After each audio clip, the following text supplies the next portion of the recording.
Right, back live with you tonight, and thanks for staying on. Long-distance bus company Intercape is calling on newly appointed Transport Minister Sindisiwe Chikunga and the police to intervene following attacks by taxi operators. In the latest incidents, a bus was attacked on Wednesday while traveling from Gqeberha to Pretoria. A passenger was shot and wounded and rushed to the nearest hospital for treatment. For more on this, we're joined now by Johann Ferreira, the Intercape CEO. Johan, good to have you once again. Still fighting the same battle as it seems, having gone to court, and this continues. Tell us more about the latest incident and what happened there.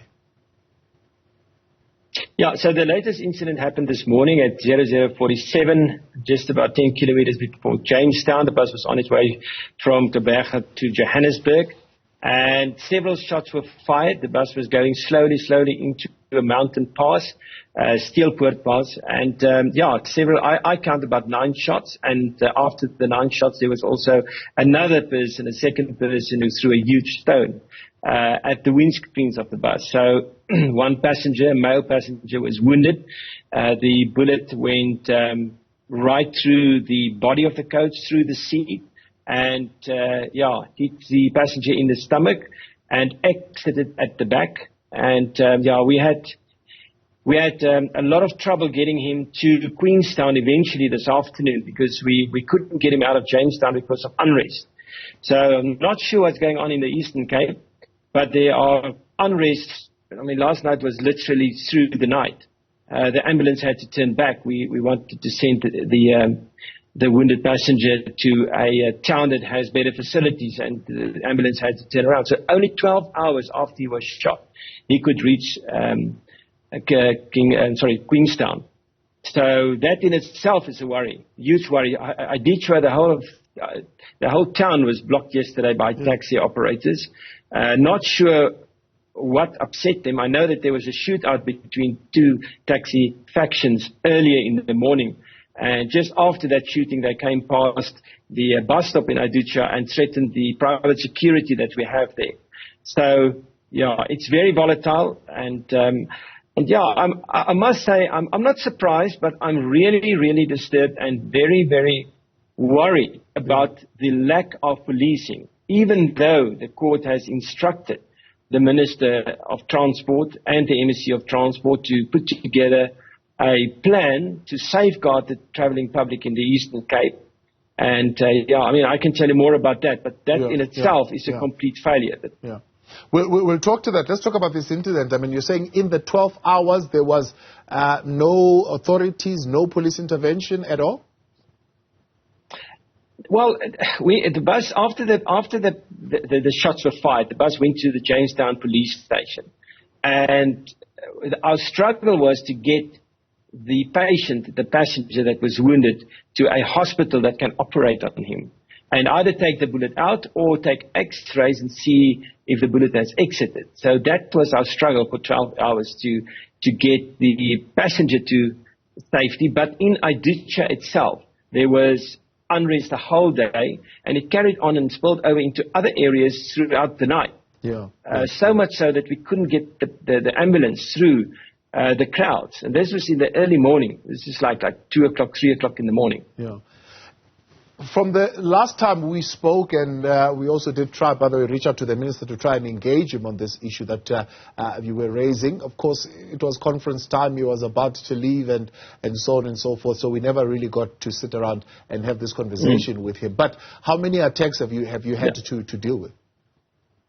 No, several. We instituted the services in January this year on the 15th, and straight after that, on the 16th, there was the first act of intimidation where they prevented passengers being offloaded and loaded. And that carried on. I mean, it carried throughout, so much so that we have instructed our legal team to bring an urgent application again on the back of the last one, which is the third one. This is now the 4th one, to interdict the MSC of Transport, the National Minister of Transport, the Provincial Commissioner of the Police in the Eastern Cape, National Commissioner of South African Police Force, the National Public Transport Regulator, the Eastern Cape Provincial Regulatory Entity. And this is now the 4th round. And basically, they are in contempt of court. This time around, we've added the police, the South African police force, because they are not doing what they're supposed to be doing. The security safety plan that was put forward by the National Minister of Transport and the MC of Eastern Cape, we said at the time was inadequate. We gave them a proposed plan which was much more detailed and thorough and focused with more resources. That was flat out rejected.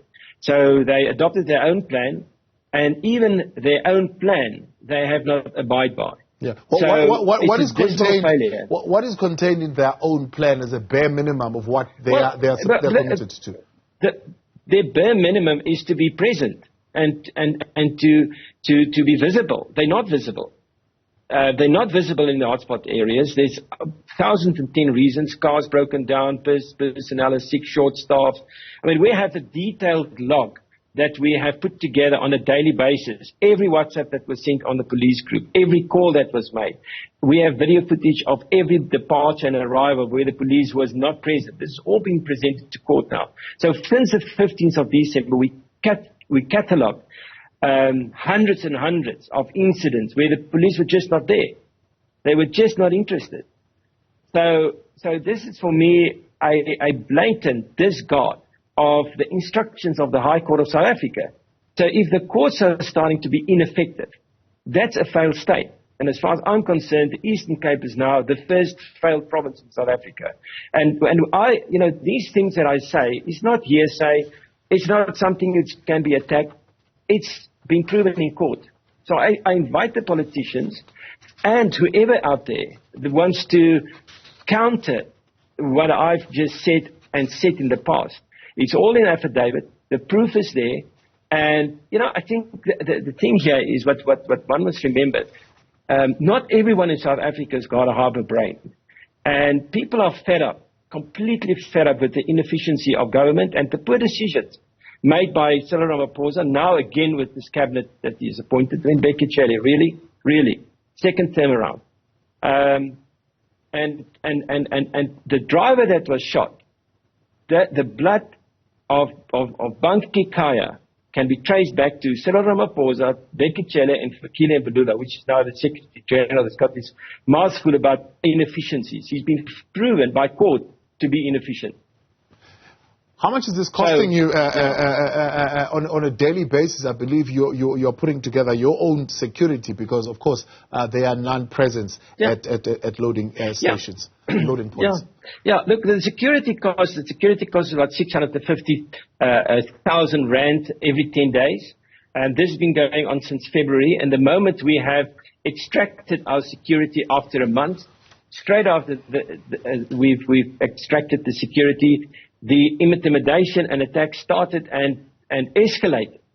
So we had to put it back straight away, and that's when we launched this application.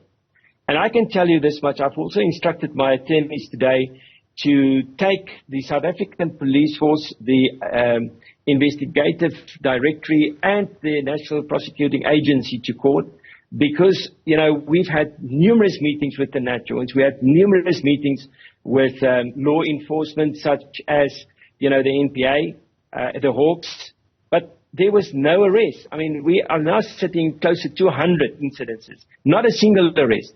The one guy that they arrested was set free because of a lack of evidence. And I said that to the police right from the outset. When they arrested the guy, I said, you've got the wrong person.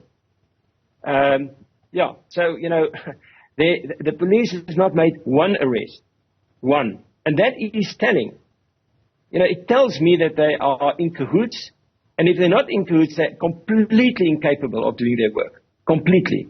New minister has just come in. Of course, the court order is to the Minister of Transport, irrespective of who occupies that particular office. So that same order would be applicable to this minister. Immediately, I mean, have you reached out to the office of the minister since you came in? Yeah. I've also instructed my attorney today to write to the State President, the office of Gqeberha, and to the office of the National Transport Minister for an immediate interview. I want to see them one-on-one. I want to sit across the table with them and understand why have they not done what they've been appointed to do. I, as a citizen of South Africa, as a business person of South Africa, are entitled to understand where this country is heading. You know, I'm again going to make hundreds of millions of rands of investment this year into South Africa. And I'm really worried at the state of not only our industry, but many industries across South Africa that's been plagued by mafia-style operations. And the police seem to be ineffective. They are ineffective. They are completely ineffective. Johan, I appreciate your time. Thank you very much for raising this with us once again. And we are hoping this time we'll be successful in getting the minister to come up as well and give us some answers to this. That's the CEO of Intercape, Johann Ferreira, once again highlighting an attack that just happened today, actually, to one of their buses, long-distance buses in Gqeberha, in that area. They're coming all the way to Pretoria. Well,